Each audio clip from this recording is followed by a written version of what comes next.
ಇಂತಹ ಪ್ರದೇಶದಲ್ಲಿ ನಾವೇನು ಮಾಡ್ತೀವಿ, ಮದ್ಯವರ್ಜನ ಶಿಬಿರಗಳನ್ನು ಮಾಡಿ ಆ ಕುಟುಂಬದಲ್ಲಿರ್ತಕ್ಕಂಥ ಮದ್ಯ ವ್ಯಸನಿಯನ್ನು ಕುಡಿತ ಬಿಟ್ಟು ಅವರನ್ನು ಸರಿದಾರ್ತಕ್ಕಂಥ ಕಾರ್ಯಕ್ರಮ ಕೂಡ ನಮ್ಮ ಜಿಲ್ಲೆಯಲ್ಲಿ ಭಾಳ ಯಶಸ್ವಿಯಾಗಿ ನಡೀತಾ ಇದೆ.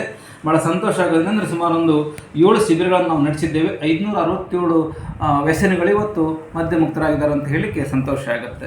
ನೆಕ್ಸ್ಟ್ ಸ್ವಾಸ್ಥ್ಯ ಸಂಕಲ್ಪ ಕಾರ್ಯಕ್ರಮ ಅಂತ, ಅವಾಗ ಮಧ್ಯವರ್ಜನ ಶಿಬಿರನ ಅಂತ ಹೇಳಿದೆ, ಅದು ಕುಡಿತಕ್ಕೆ ಬಿದ್ದವರಿಗೆ ಬಿಡಿಸ್ತಕ್ಕಂಥ ಪ್ರಯತ್ನ. ಅಂದರೆ ಈ ದುಶ್ಚಟಕ್ಕೆ ಬಿಡದ ಹಾಗೆ ಪ್ರಯತ್ನ ನಾವು ಮಾಡ್ತಾ ಇದ್ದೇವೆ. ಅದು ಶಾಲಾ ಕಾಲೇಜುಗಳಿಗೆ ಹೋಗಿ ವಿದ್ಯಾರ್ಥಿಗಳಲ್ಲಿ ಈ ಸ್ವಾಸ್ಥ್ಯ ಪ್ರಜ್ಞೆಯನ್ನು ಮೂಡಿಸಿ ದುಶ್ಚಟ ದುರಭ್ಯಾಸಗಳು ಬಿಡದ ಹಾಗೆ ತಡೀತಕ್ಕಂಥ ಸ್ವಾಸ್ಥ್ಯ ಸಂಕಲ್ಪ ಕಾರ್ಯಕ್ರಮ ಕೂಡ ನಮ್ಮ ಜಿಲ್ಲೆಯನ್ನು ಮಾಡ್ತೀವಿ. ಸುಮಾರು 47 ಶಾಲೆಗಳಲ್ಲಿ 5124 ವಿದ್ಯಾರ್ಥಿಗಳಿಗೆ ಈ ಮಾಹಿತಿಯನ್ನು ಕೊಡ್ತಕ್ಕಂಥ ಪ್ರಯತ್ನ ನಾವು ಮಾಡಿದ್ದೇವೆ ಅಂತೇಳಿ ಸಂತೋಷ ಆಗುತ್ತೆ. ನೆಕ್ಸ್ಟ್ ಸೌರ ವಿಪತ್ತು ಕಾರ್ಯಕ್ರಮ ನಿಮಗೆಲ್ಲ ಗೊತ್ತಿದೆ. ಇವತ್ತು ಸರ್ಕಾರ ಮಟ್ಟದಲ್ಲಿ ಇವತ್ತು ಬೇರೆ ಬೇರೆ ರೀತಿಯಲ್ಲಿ ಈ ಸೌರ್ಯ ಮೀನ್ಸ್ SDRF NDRF ಅಂತಕ್ಕಂಥ ಈ ಆಪತ್ಕಾಲಕ್ಕೆ ಆಪತ್ತು ಬಂದವರು ಇದ್ದಾರೆ, ಭಾಳ ಒಳ್ಳೆ ರೀತಿ ಸಹಾಯ ಮಾಡ್ತಾರೆ. ಅವರೊಟ್ಟಿಗೆ ಕೈ ಜೋಡಿಸಲಿಕ್ಕೆ ಧರ್ಮಸ್ಥಳದಲ್ಲಿ ಕೂಡ ಸೌರ್ಯ ವಿಪತ್ತು ನಿರ್ವಹಣಾ ಸಮಿತಿಗಳನ್ನು ಮಾಡಿ ಸ್ಥಳೀಯವಾಗಿ ಸಂಘಟನೆಯನ್ನು ಮಾಡಿ ಅವರನ್ನು ಸೇವೆಗೆ ತೊಡಗಿಸ್ತಕ್ಕಂಥ ಕೆಲಸ ಇವತ್ತು ಸಂಸ್ಥೆಯಿಂದ ಆಗ್ತಾ ಇದೆ. ಇನ್ನು ಕೃಷಿ ಅಭಿವೃದ್ಧಿ ಕಾರ್ಯಕ್ರಮ ನಿಮಗೆಲ್ಲ ಗೊತ್ತಿದೆ. ಕೃಷಿ ನಾಸ್ತಿ ದುರ್ಭಿಕ್ಷಮನ್ನು ಹಾಗೆ ಇವತ್ತು ಕೃಷಿ ಉಳಿಬೇಕಾಗಿದೆ. ನಮ್ಮ ನಾಡಿನಲ್ಲಿ ಕೃಷಿ ಉಳಿಸಬೇಕಾಗಿ ಪೂಜ್ಯರು ಬಹಳ ಪ್ರಯತ್ನ ಮಾಡ್ತಿದ್ದಾರೆ. ನಮ್ಮ ಭಾಗದಲ್ಲಿ ಪ್ರಗತಿ ಬಂಧು ತಂಡ ಅಂತ ಮಾಡ್ತಾರೆ, ರೈತರ ಸಂಘಟನೆಯನ್ನು ಮಾಡಿ ರೈತರು ವಾರಕ್ಕೊಮ್ಮೆ ಲೇಬರ್ ಶೇರಿಂಗ್ ಅಂದರೆ ಶ್ರಮವನ್ನು ಮಾಡಿ ಮುಯ್ಯಾಳು ಪದ್ಧತಿಯಲ್ಲಿ ಅಂದರೆ ಕೂಲಿ ಆಳಿನ ಸಮಸ್ಯೆಯನ್ನು ದೂರ ಮಾಡೋರೊಟ್ಟಿಗೆ ಕೃಷಿಯನ್ನು ಉಳಿಸ್ತಕ್ಕಂಥ ಪ್ರಯತ್ನ. ಜೊತೆಗೆ ಈ ಭಾಗದಲ್ಲಿ ಕೂಡ ನಾವು ಕೃಷಿ ವಿಸ್ತರಣಾ ಕಾರ್ಯಕ್ರಮಗಳನ್ನು, ಕೃಷಿ ಅಧ್ಯಯನ ಪ್ರವಾಸಗಳನ್ನು ನಾವು ಮಾಡಿ ಏನು ಮಾಡ್ತಾ ಇದ್ದೇವೆ, ಕೃಷಿಯನ್ನು ಉಳಿಸಲಿಕ್ಕೆ ಭಾಳಷ್ಟು ಕಾರ್ಯಕ್ರಮಗಳನ್ನು ನಾವು ಹಾಕ್ಕೊಂಡಿದ್ದೇವೆ.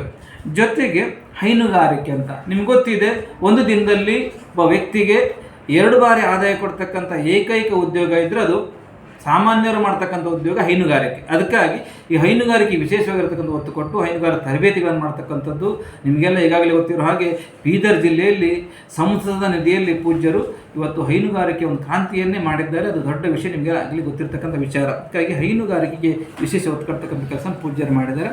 ಇನ್ನು ಸ್ವಉದ್ಯೋಗ ನಿಮಗೆಲ್ಲ ಗೊತ್ತಿದೆ, ಸ್ವಉದ್ಯೋಗ ಬೇಕು. ಇವತ್ತು ಸಣ್ಣ ಸಣ್ಣ ಸ್ವಉದ್ಯೋಗ ಮಾಡಿ ಬದುಕ್ತಕ್ಕಂಥ ಅವಕಾಶ ಇರುತ್ತೆ. ಅದಕ್ಕಾಗಿ ಸ್ವಉದ್ಯೋಗಕ್ಕೆ ವಿಶೇಷ ಪರಿಣಾಮ ಕೊಡ್ತಕ್ಕಂಥ ಕೆಲಸ ಸಂಸ್ಥೆ ಇವತ್ತು ಮಾಡ್ತಾ ಇದೆ.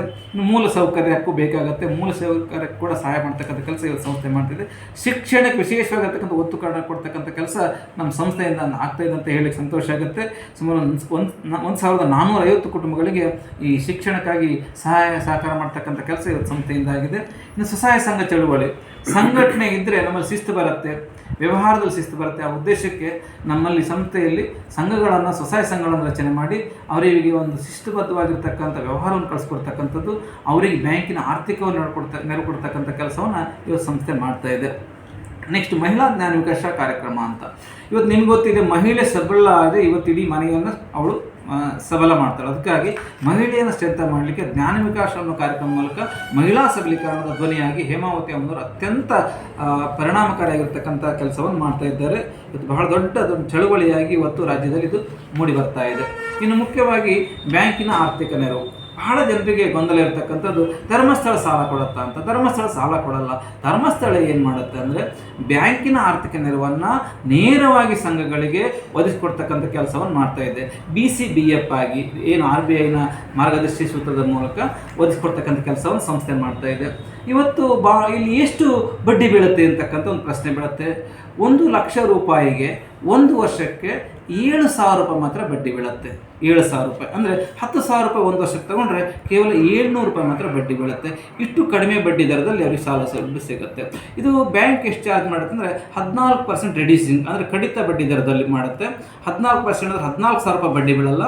1 ವರ್ಷಕ್ಕೆ, ಮತ್ತೊಮ್ಮೆ ಹೇಳ್ತೀನಿ, 1 ಲಕ್ಷ ರೂಪಾಯಿಗೆ ಕೇವಲ 7,000 ರೂಪಾಯಿ ಬಡ್ಡಿ ಬೀಳೋ ರೀತಿಯಲ್ಲಿ ಇದು ಬ್ಯಾಂಕಿನ, ಅದು ರಾಷ್ಟ್ರೀಕೃತ ಬ್ಯಾಂಕಿನ ಆರ್ಥಿಕ ನೆರವನ್ನು ಸಂಸ್ಥೆ ಕೊಡ್ತಕ್ಕಂಥ ಕೆಲಸವನ್ನು ಭಾಳ ಅಚ್ಚುಕಟ್ಟಾಗಿ ಇಲ್ಲಿ ಮಾಡ್ತಾ ಇದೆ. ಇನ್ನು ಸಿಡ್ಬಿ ಪ್ರಯಾಸ ಯೋಜನೆ ಮೂಲಕ ಸ್ವಉದ್ಯೋಗಕ್ಕೆ ಪ್ರೇರಣೆ ಕೊಡ್ತಕ್ಕಂಥ ಕೆಲಸವನ್ನು ಇವತ್ತು ಸಂಸ್ಥೆಯಲ್ಲಿ ಮಾಡ್ತಾ ಇದೆ.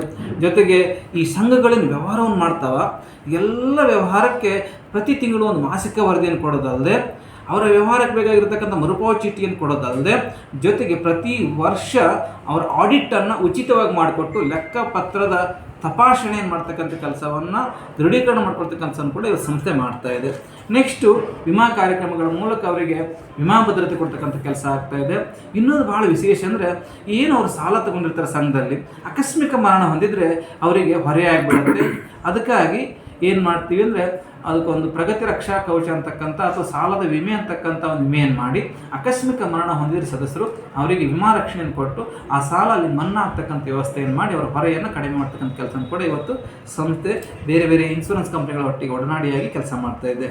ನೆಕ್ಸ್ಟ್ ಪ್ರಗತಿ ನಮ್ಮ CSC ಕಾರ್ಯಕ್ರಮ ಅಂತ ತಮಗೆಲ್ಲ ಗೊತ್ತಿರ್ತಕ್ಕಂಥ ವಿಚಾರ. CSCಗಳು ಬೇಕಾದಷ್ಟು ಸಿಗುತ್ತೆ.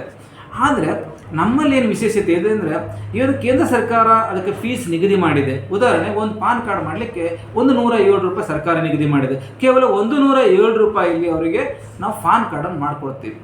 ಶ್ರಮ್ ಕಾರ್ಡ್ ಮಾಡಿಕೊಡ್ಬೇಕು. ಶ್ರಮ್ ಕಾರ್ಡಿಗೆ ನಾವು ಯಾವುದೇ ಚಾರ್ಜ್ ಮಾಡಲ್ಲ, ಉಚಿತವಾಗಿ ಶ್ರಮ್ ಕಾರ್ಡನ್ನು ಮಾಡ್ತಕ್ಕಂಥ ಕೆಲಸ ಮಾಡ್ತೇವೆ. ಇವತ್ತು ಆಯುಷ್ಮಾನ್ ಕಾರ್ಡ್ ಮಾಡ್ತಕ್ಕಂಥದ್ದು ಕೂಡ ನಾವು ಉಚಿತವಾಗಿ ಮಾಡ್ತೀವಿ. ಹೀಗೆ ಸರ್ಕಾರದಲ್ಲಿ ಏನಿದೆ ಅದೇ ಏನು ನಿರ್ದೇಶನದನ್ವಯ ಇವತ್ತು ಸೇವೆ ಮಾಡ್ತಕ್ಕಂಥ ಕೆಲಸವನ್ನು ಸಂಸ್ಥೆ ಮಾಡ್ತಾ ಇದೆ. ಒಟ್ಟಾರೆಯಾಗಿ ಏನಾಗಿದೆ ಅಂದರೆ ಧರ್ಮಸ್ಥಳ ಗ್ರಾಮಾಭಿವೃದ್ಧಿ ಯೋಜನೆ ಕಳೆದ 8 ವರ್ಷಗಳಿಂದ ನಮ್ಮ ಕಲಬುರಗಿ ಜಿಲ್ಲೆಗೆ ಬಂದು ಇಲ್ಲಿ ಬಹಳಷ್ಟು ಒಂದು ರೈತರ, ಬಡವರ, ಮಹಿಳೆಯರ ಅಭಿವೃದ್ಧಿಗೆ ಕೆಲಸ ಮಾಡ್ತಾ ಇದೆ.